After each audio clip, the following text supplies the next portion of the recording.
पहले तो जितने लिखने वाले हैं उनके लिए कि शब्दों को ज़िंदा करने के लिए उन्हें किरदार के साथ मरना पड़ता है। तो मैं उनके लिए लिखता हूँ कि जिस दुनिया को हम जीते हैं, जिस दुनिया को हम जीते हैं, क्या कोई और भी ऐसे जीता है? जिस दुनिया को हम जीते हैं, क्या कोई और भी ऐसे जीता है? अगर जीता है तो सोचो फिर मसला कितना संजीदा है। और प्रेम की बात है तो प्रेम पे लिखते हैं कि मैं नहीं जानता कि कैसा है किरदार मेरा, मैं नहीं जानता कि कैसा है किरदार मेरा, बस एक चांद देखता हूँ फिर एक ख्वाब तेरा, बस एक चांद देखता हूँ फिर एक ख्वाब तेरा।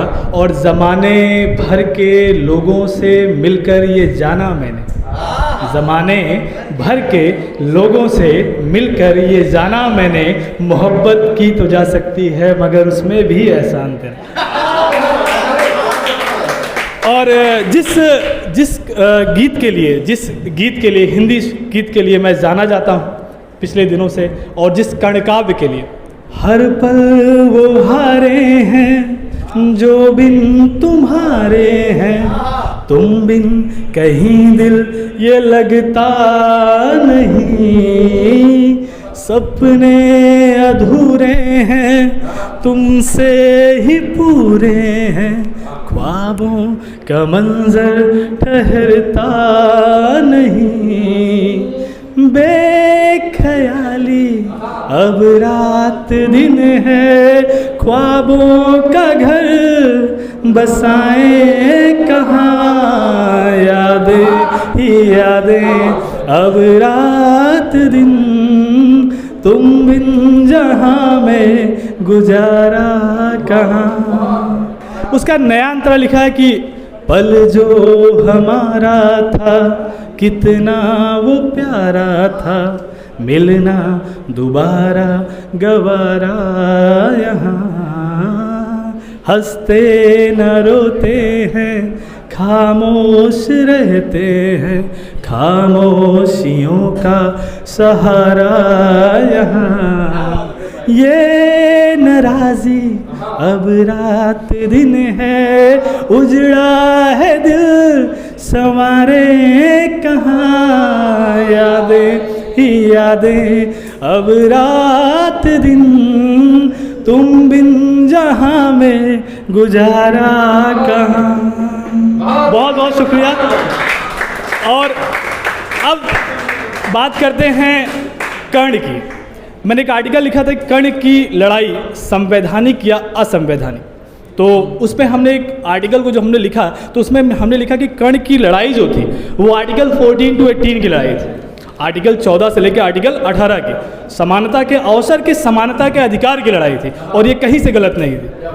अगर आधुनिक परिप्रेक्ष्य में हम देखें तो कर्ण की लड़ाई आर्टिकल 14 to 18 की लड़ाई थी, उसी को लेते हुए हमने एक तो भगवान श्री कृष्ण और कर्ण के संवाद को लेकर के शुद्ध हिंदी में है, भगवान श्री कृष्ण और कर्ण का संवाद है कि कर्ण भगवान श्री कृष्ण कहते हैं कि ना युद्ध विषय की बात थी और ना ही युद्ध किया मैंने, दुर्योधन को जो वचन दिया उस वचन के खातिर लड़ा मैंने, और हूँ राधे अनंत समय का उन्हीं की आँख का तारा हूँ, और जिस रण में भगवान लड़े, जिस रण में प्रभु आप लड़े, मैं पहले से ही हारा हूँ। पर बहुत बहुत धन्यवाद।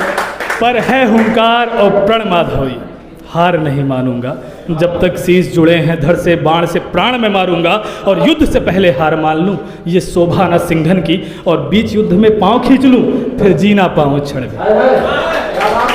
कर्ण न कोई जात धर्म, कर्ण न कोई काया है, और पौरुष बल पर जो लड़े सदा उसमें ही कर्ण समाया है। माधव विनती बस इतनी है कि वैभव न किसी से छीना जाए, हकदार है जो जिन चीज़ों का उस रूप में उसको मिल जाए। और कहते हैं कर्ण जब भगवान से कहते हैं अपने विषय में कि माँ ने मुझको जब त्याग दिया, जग ने मुझको धिक्कार दिया, राधे अधीरथ का प्यार मिला, संघर्ष माधव हर बार मिला, और संघर्ष जब जब जन्मा होगा कर्ण कभी तो सहमा होगा। वह अबोध कितना अभागा होगा, बचपन जिसका जागा होगा। और फिर कहते हैं कि भाग्य विवश की प्रचंड प्रबलता और नियति इतनी क्रूर रही, भाग्य विवश की प्रचंड प्रबलता और नियति इतनी क्रूर रही कि सूर्य पुत्र की संज्ञा लेकर जीवन रश्मि से दूर रही। अंतिम 4 लाइनें हैं जो राजनीतिक और सामाजिक परिप्रेक्ष्य में आपको सोचने पे विवश जरूर करेंगी, और ये अक्सर होगा संतुलन का विषय है और ईश्वरीय संतुलन का विषय है। जब जहाँ पर कोई नहीं होता वहाँ पर ईश्वर होता है। वो विश्वास जिसको हम मानते हैं ईश्वर के रूप में, वो आपकी चाहे जिस भगवान के रूप में आप उन्हें मानते हो, कि जीवन के इस रण